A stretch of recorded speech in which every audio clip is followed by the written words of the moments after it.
Donc je suis le lieutenant de vaisseau Gaël, officier opération Paul, centre d'expertise pratique de lutte anti-pollution.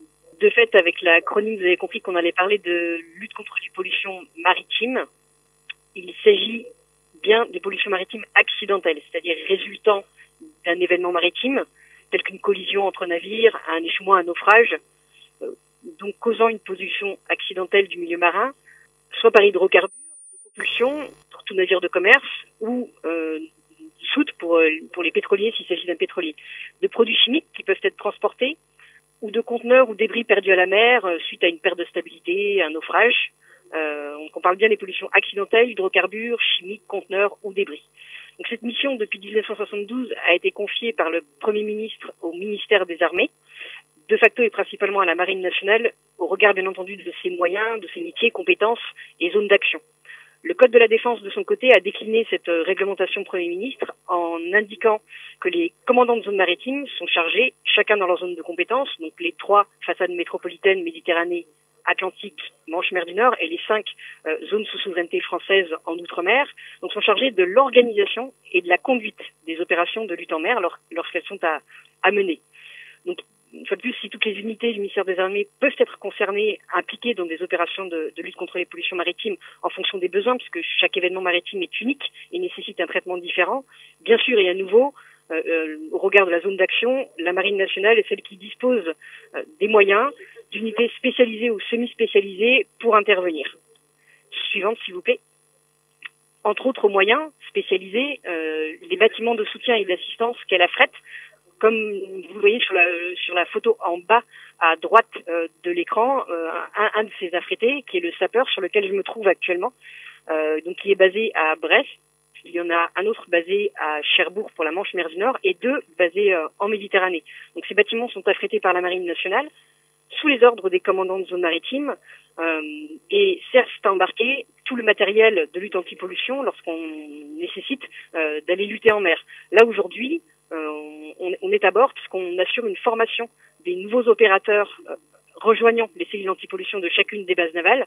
Entre autres missions, le CEPOL est chargé de préparer la marine à sa mission de lutte contre les pollutions maritimes et donc de former les marins. On définit des standards de formation, on assure des formations tout au long de l'année, à tout niveau, de grade et de métier, pour répondre aux différentes exigences que nécessite une gestion de crise avec une pollution maritime.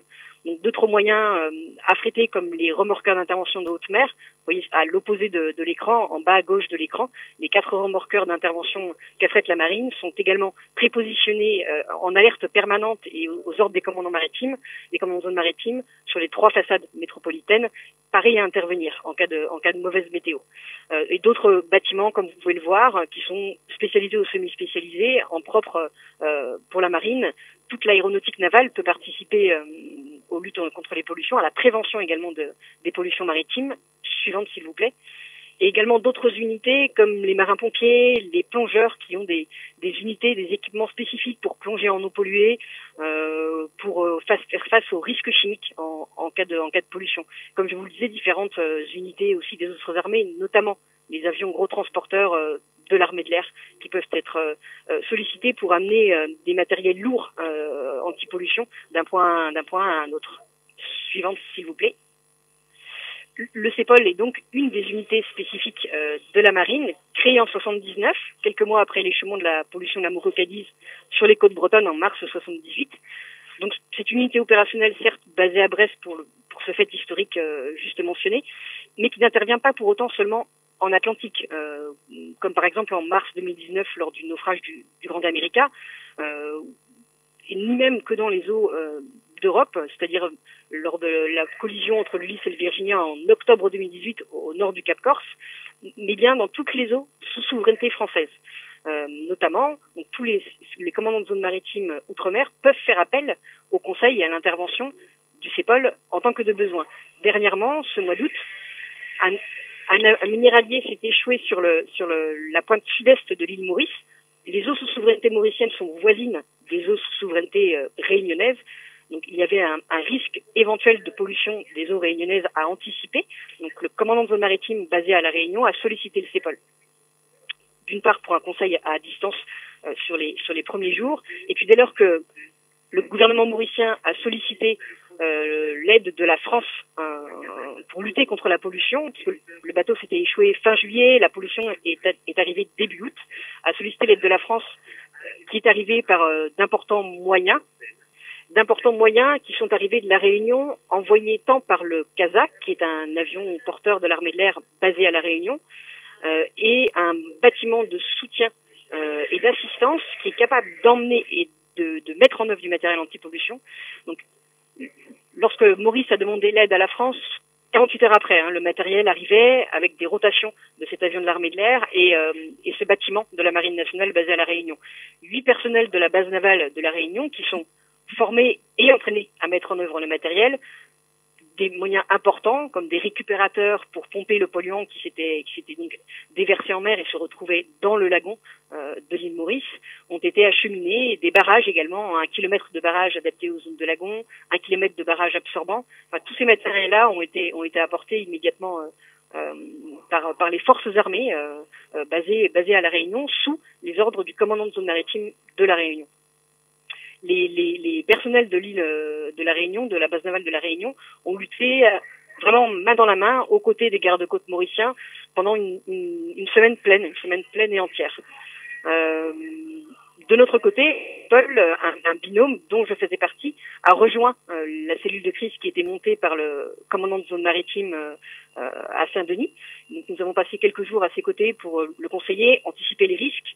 Si jamais le risque était avéré, préparer la lutte qui aurait pu être menée si elle avait été nécessaire pour éviter de souiller les côtes de la Réunion. En l'occurrence, ça n'a pas été le cas. Des modèles de dérive ont été mis en œuvre, tant par les autorités mauriciennes que de notre côté en s'appuyant sur le comité de dérive qui est animé en France par le CEDRE et qui permettait de confirmer ce que l'on constatait sur place, c'est-à-dire que le polluant qui s'était échappé de l'arrière de ce navire, le Wakashio, rentrait uniquement dans le lagon. En fait, il faut savoir qu'en cette saison de l'année, il y a une forte houle d'ouest qui les côtes est de la Réunion et donc tout le polluant rentrait dans le lagon. Une bonne partie a été récupérée pendant cette semaine de lutte menée et par les gardes-côtes mauriciens et par les équipes de la Réunion. Et à la mi-août, notre ministre français des Outre-mer s'est rendu en visite sur l'île Maurice auprès du Premier ministre et a proposé une expertise supplémentaire de la France dans cette offre d'assistance de la France qui répondait à la demande de l'île Maurice, en l'occurrence de nous envoyer sur place pour aider les gestionnaires de la crise sur l'île Maurice à analyser les différentes options, les différentes solutions qui étaient proposées par les sociétés mandatées par l'armateur, ses assureurs quant au traitement de l'épave. Puisque l'épave, comme vous pouvez le voir sur ces photos, à force justement d'être battue par cette grosse houle d'ouest, s'est brisée en deux. Et donc il faut trouver des solutions de traitement pour cette épave. L'arrière, pour l'instant, est toujours posé sur le récif.